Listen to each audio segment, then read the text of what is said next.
Hello সবাইকে, আজকে শেখাবো ইজি প্রসেসে চিকেন পকোড়া। তার জন্য মাঝারি সাইজের একটা পেঁয়াজকে আমি টুকরো করে নিয়েছি, 3টে কাঁচা লঙ্কাকে টুকরো করে নিয়েছি, আর চিকেন বোনলেস চিকেন সেটাকেও আমি ছোটো ছোটো টুকরো করে নিয়েছি, যেটা আমি পাতিলেবুর রস, গোলমরিচ গুঁড়ো আর নুন দিয়ে ভালো করে ম্যারিনেট করে রেখে দিয়েছি।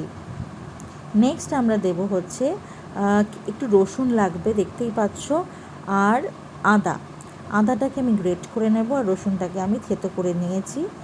এরপরে এইগুলো সমস্ত কিছু আমি একটা একটা করে চিকেনের মধ্যে অ্যাপ্লাই করব।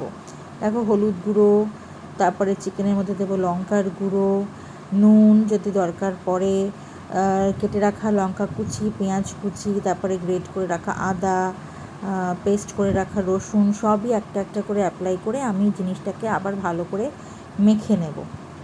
দেখো, আমি মেখে নিচ্ছি। তবে তোমরা আরেকটা করতে পারো, এই চিকেন বলো, পেঁয়াজ, সমস্ত কিছুকে হ্যান্ড ব্লেন্ডার বা হ্যান্ড গ্রেটার যেটা হয় সেটাতে ভালো করে পেস্ট করে নিতে পারো, তাহলে জিনিসটা অন্যরকমই টেস্ট হয়।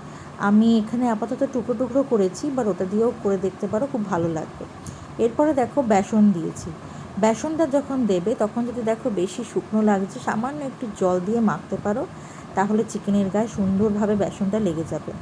তো দেখো, আমি মেখে নিয়েছি পুরো জিনিসটা। এবারে একটা কড়াইয়ের মধ্যে সাদা তেল দেবে, কিছুটা একটু বেশি পরিমাণ দেবে, সাদা তেল দিয়ে সেটাকে গরম করতে দেবে। আর এই চিকেনের যে ছোটো ছোটো টুকরোগুলো আছে সেইগুলোকে এরকমভাবে ভাজতে দিয়ে দেবে, আর লাল লাল করে ভাজা হয়ে গেলে গরম গরম সার্ভ করবে। Thank you.